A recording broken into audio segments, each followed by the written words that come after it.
Get 10% off this month by clicking my link and using code OCT24. Today, we're back in the UK to ride the West Coast Main Line, which links London to Birmingham, Manchester, Liverpool and Glasgow.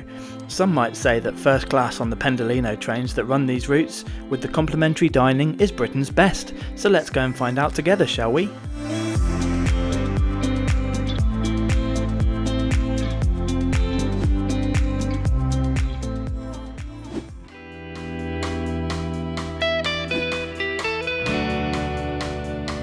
Welcome to London, the UK's metropolitan capital city, which has a population of around 8 million people. Now, I don't tend to review many British trains because they're so well covered on other channels. However, due to popular request, I will be covering some of the more interesting ones, such as long distance intercity services, sleeper trains or particularly scenic routes over the next year. If you don't speak English, be sure to turn on the subtitles as they're translated into 140 languages for you.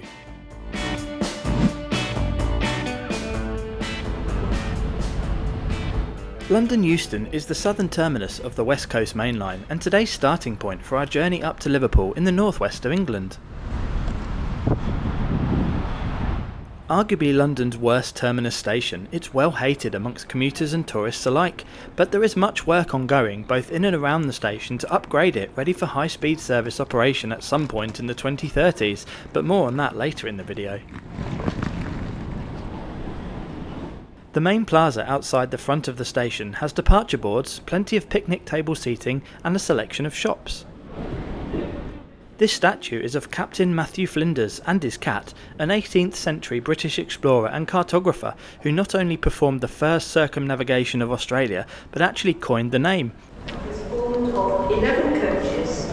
On the left as you walk in the main entrance are the ticketing facilities. There are many automatic ticket machines with staff on hand should you need any help, along with staff ticket counters.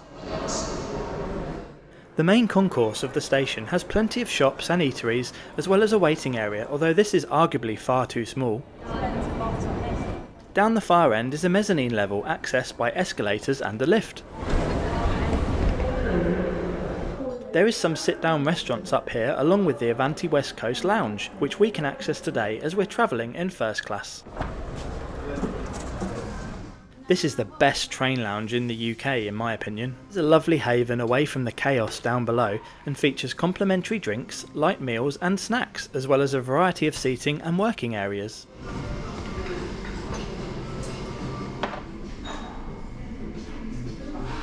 I went for a peppermint tea, a raspberry lemonade and smoked salmon with toast. Absolutely delicious. Today we'll be taking the 11:43 service from London Euston to Liverpool Lime Street. Once your platform is announced on the departure boards, then you can head down the long corridor to the ticket barriers. This can be quite a scrum in peak travel hours, but thankfully it's mercifully quiet today. Today's train is an 11-car Alstom Class 390 Pendolino electric multiple unit. Avanti West Coast, a collaboration between First Group and Trenitalia, the Italian national operator, run 56 of these sets in both 9 and 11-car variants which entered service in 2002. They all have a design speed of 225 km per hour, but only run in service at up to 200 km per hour due to UK signalling restraints. Boarding is nearly level with the platform, however ramps are available to bridge the gap should you need them. 16. As mentioned, we'll be travelling in first class today, which is laid out in a 2+1 configuration, with some in airline style and the others around tables. I don't have or need a seat reservation for this journey, so I can take any available seat. Ah, the beauty of non-compulsory reservation. Take note, France and Spain. You can store your luggage on the stacks by the vestibule doors or on the overhead racks above the seats. Before we leave, let's check out today's route from London to Liverpool on this limited stop service calling at Milton Keynes, Crewe and Runcorn only en route.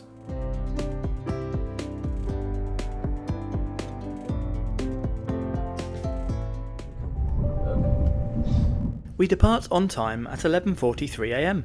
This 311km journey from London Euston to Liverpool Lime Street is scheduled to take 2 hours and 21 minutes of travel time. It's like massive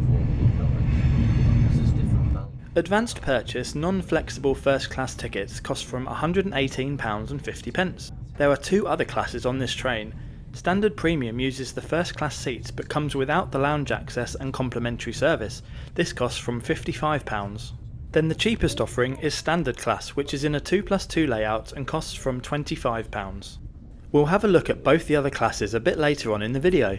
Personally, I think the first class pricing is way too expensive for what it is. The flexible tickets especially are quite extortionate, as you can see on screen now. It was at the gates. On the left are the ongoing HS2 works on the approach to Euston. I really hope that the new government sees the transformational benefits that HS2 can and will bring to the country and reinstates its full route beyond Birmingham to Manchester and Leeds. Sorry, you don't get these. Get 10% off this month by clicking my link and using code OCT24. Omio is a travel comparison and booking website. Let's take Madrid to Barcelona as an example. You can select your date and browse all available trains, buses and planes with prices. Select your preferred option, make the payment and the tickets are emailed straight to you. This month only, new Omio app users can get 10% off all purchases by clicking my link below and using code OCT24. Shortly after departure, orders are taken for the complimentary onboard service. There is a selection of snacks, light meals, along with hot, cold and alcoholic drinks. I started off with the apple cider, which was shortly followed by the chicken and pearl barley risotto. Both were absolutely delicious and far superior to the LNER offerings on a similar route length, and don't even start me on GWR.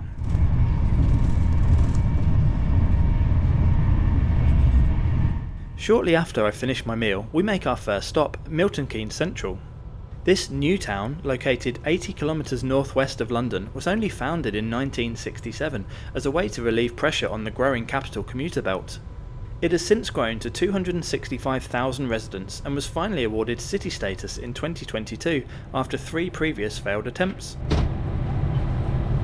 Here we can see a southbound Avanti Pendolino heading from Manchester towards London Euston.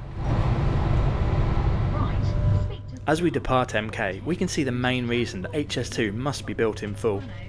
There is a huge amount of freight trains clogging up the slow lines, which is the biggest cause of delays on the route. Moving the express intercity services away from the West Coast main line will allow the regional and commuter services to run on the fast lines, which in turn will allow the freight operations many more paths for increased environmentally sustainable goods trains on fully electrified lines. If you want ad-free early access to every video, great perks and to help me do bigger and better reviews, then become a channel member from just £1.99 per month. Just click the link above now or the join button in every video. Thank you! Okay, now let's check out the seating area here in first class on one of these newly refurbished Pendolino sets. The seats are well padded but don't have a great deal of shape to them. They do have adjustable padded armrests and slightly winged headrests though. Legroom is good, even with someone sitting opposite you. There is a large fixed table which has a built-in wireless charging point. 2 standard UK 3-pin power sockets and 4 USB-A ports are also available. Up above you'll find a coat hook, personal reading lights and a sunblind on the window. Overall, I'm pretty impressed with this first class. It's a far superior offering in both seat and ride quality to the Hitachi Class 800 series trains that LNER and GWR use on equivalent length services. First class also has one dedicated wheelchair space with an accessible toilet located right next to it.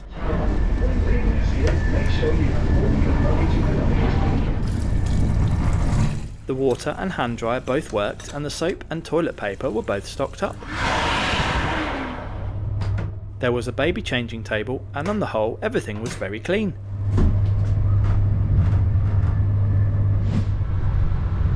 My only real gripe with these trains is that the windows are so small, it's hard to see the train window views.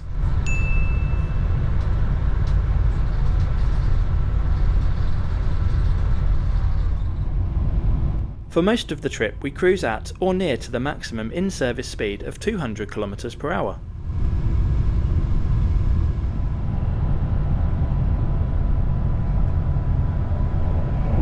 Okay, let's go and check out the rest of the train now.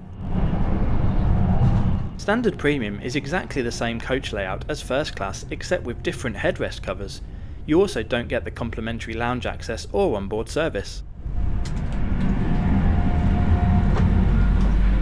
Standard Class is in a 2+2 layout, with these new seats on the refurbished sets actually being pretty good.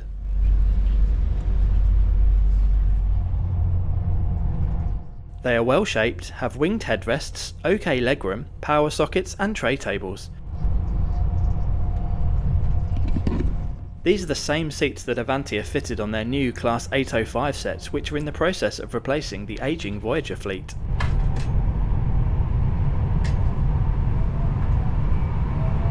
There is also one wheelchair space in Standard Class, again with an accessible toilet located next to it.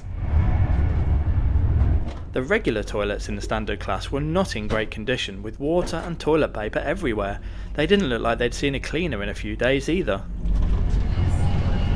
The final onboard service is the buffet, which sells crisps, sweets, sandwiches, fruit, as well as hot, cold and alcoholic drinks. These Class 390 Pendolino units are fitted with active tilting technology due to the West Coast main line's twisty trajectory. They can tilt up to 8 degrees, allowing them to corner faster and with more comfort for passengers. You can really see the tilt in action here. Non-tilting trains can only travel at up to 177 km per hour on some sections of the line, compared to 200 km per hour for the Pendolinos. On the approach to Crewe, we slow to a crawl and then come to a complete stop while awaiting a platform. However, we are running 5 minutes early at this point. A couple of other things to note: the coach lighting is nice and subdued, and free Wi-Fi is available for all passengers. This worked well.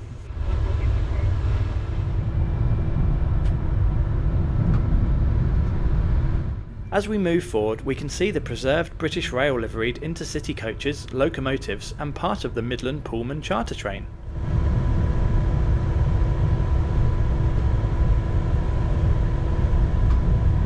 Crewe was historically one of the UK's most important railway towns, being home to the Crewe Engineering Works, which opened in 1840 and employed over 8,000 people from the local area in its heyday.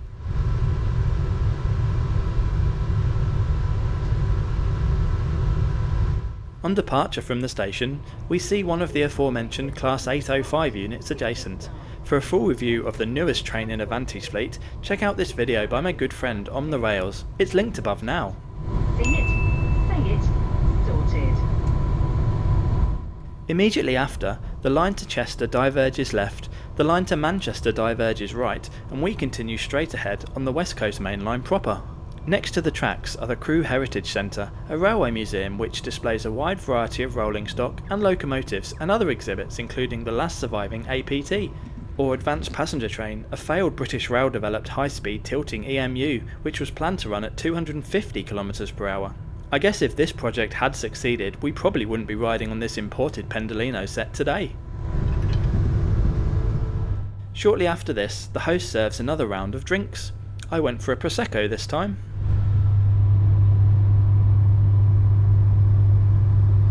Just before Warrington, we now diverge left on the line towards Runcorn and Liverpool.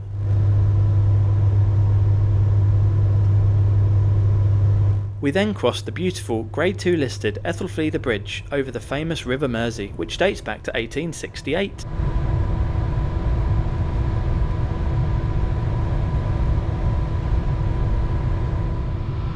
Shortly followed by the Widnes Eddie Stobbart Rail Freight Depot, one of the many in the northwest of England, again reinforcing why HS2 must be built in full.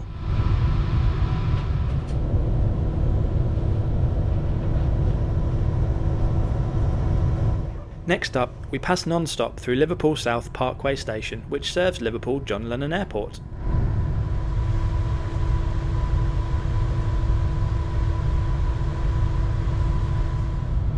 The journey will soon be over, so let me summarise this trip from London to Liverpool with Avanti West Coast in first class on this Class 390 Pendolino EMU. I had a thoroughly enjoyable trip. These trains are fast and comfortable and have had a great recent refurbishment. The onboard service is top notch and the staff were friendly and kind. My only complaint is the cost. In my opinion, this trip should be priced at around £75, so around £50 less than the current base fare. I know that these services do get busy at certain times, but especially off-peak trips like mine today, if they reduce the fares then I'm sure they could fill the trains much better. We arrive at Liverpool Lime Street just a couple of minutes late at 2:07 PM.